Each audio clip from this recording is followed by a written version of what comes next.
నమస్కారాలండి.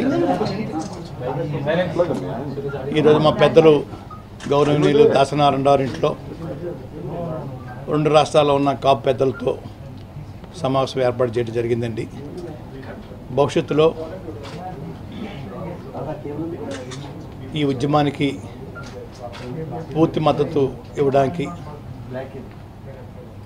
ఎప్పుడు కావాలంటే అప్పుడు సలహాలు ఇవ్వడానికి ఆలోచన చేశారండి. ఈ ఉద్యమం తరపున, నా తరపున, నా మిత్రుల తరపున ముందుగా శిరస్సు వంచి వారికి కృతజ్ఞతలు తెలియజేసుకుంటా ఉన్నాను. సెప్టెంబర్ 11వ తేదీన 13 జిల్లాల్లో ఉన్న కాపు పెద్దలతో రాజమండ్రిలో సమావేశం ఏర్పాటు చేసుకున్నామండి. భవిష్యత్తులో కార్యాచరణ ఎట్లా ఉండాలి, ఏ రకమైన ఆందోళన చేయాలి, ప్రభుత్వం మనకి ఇచ్చిన హామీని అమలు చేసుకోవడం కోసం ఏ రకంగా వ్యవహరించాలి అన్న విషయాల మీద అక్కడ చర్చించుకోవడం జరుగుతుంది. అందరి యొక్క సలహాలు తీసుకుని ఆ సలహాలన్నీ కూడా డిస్కస్ చేసుకుని తర్వాత హైదరాబాద్ వచ్చి మళ్ళీ దాసనారాయణరావు రాథోర్లో మళ్ళీ మా రెండు రాష్ట్రాల కాపు పెద్దలతో అక్కడ విషయాలన్నీ చెప్పి, వీరు చెప్పే సలహాలను కూడా అందులో క్రోడీకరించుకుని డిలీషన్స్, యాడింగ్స్ కూడా ఉంటాయి. అవి కూడా వారి సమక్షంలో చేసిన తర్వాత భవిష్యత్ కార్యాచరణ మళ్ళా అనౌన్స్ చేయడం జరుగుతుంది.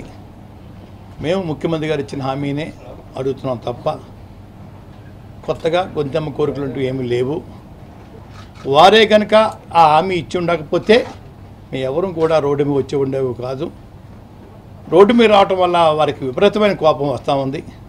ఎందుకు వస్తుందో తెలియట్లేదు. మాతో పాటు ఎన్నో వర్గాలని మోసం చేసి అబద్ధాలు చెప్పి వారిని కూడా రాబట్టుకోవడం, ఆ జమాఖర్చులోనే మాది కూడా కలిపేయాలనే ఆలోచనతో వారు ఉండటం అన్నది బాధాకరం. మా జాతి ఓట్లతో అధికారం చేజిక్కించుకుని కుర్చీలో కూర్చుని మా జాతి సమస్యను పక్కన పెట్టడం అన్నది క్షమించరాని విషయం. ఇది గుర్తు చేస్తూ ఉత్తరాలు రాస్తుంటే కోపం వచ్చి మా సోదరుల్ని అరెస్టులు పర్వం స్టార్ట్ చేస్తే నిరాదీక్ష చేయడం జరిగిందండి. నేనేమి టెర్రరిస్ట్ని కాదు, సంఘ విద్రోహ శక్తిని అంతగానే కాదు, ఒక నక్సలైట్ నాయకుని కూడా కాదు. కానీ వారు తీసుకెళ్లిన విధానం ఎక్కడ భారతదేశ చరిత్రలో ఒక మాజీ మంత్రి కుటుంబానికి చేసిన అవమానం బహుశా ఎక్కడ ఉండుండదనుకున్నాను. అంత బాధాకరమైన విషయం. మా పెద్దలందరికీ ఆ విషయాన్ని చెప్పుకోవడం జరిగిందండి. ఈ సందర్భంగా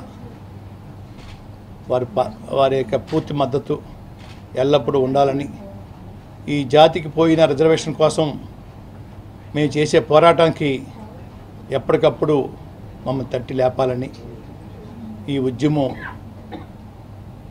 బెదిరిపోయి ఆపేయడం కానీ, పక్కదారి పట్టడం కానీ, వెనకంజ వేయటం కానీ పెట్టుకోలేదు. ఇది తేల్చుకునే వరకు కూడా మా జాతి నిద్రపోదు. ఉద్యమం చేసే మేమందరం నిద్రపోము, ముఖ్యమంత్రి గారిని కూడా నిద్రపోనేము. ఏదేమైనా ఇచ్చి తీరవలసిందే, ఇచ్చిన హామీ అమలు చేయవలసిందే అనే ఆలోచనతో ప్రయాణం చేస్తూ ఉన్నాం. మీడియా కూడా మాకు మీ సహకారం పూర్తిగా ఇవ్వాలని కోరుకుంటూ ఉన్నాను. మన దేశ సందర్భంగా అన్ని మీడియా ఛానల్స్ మీద నిషేధం విధించారో లేదో తెలియదు, కానీ అన్ని మీడియాలో చెప్పని పరిస్థితి ఉభయ రాష్ట్రాల్లోకి జరిగింది. చాలా బాధాకరం.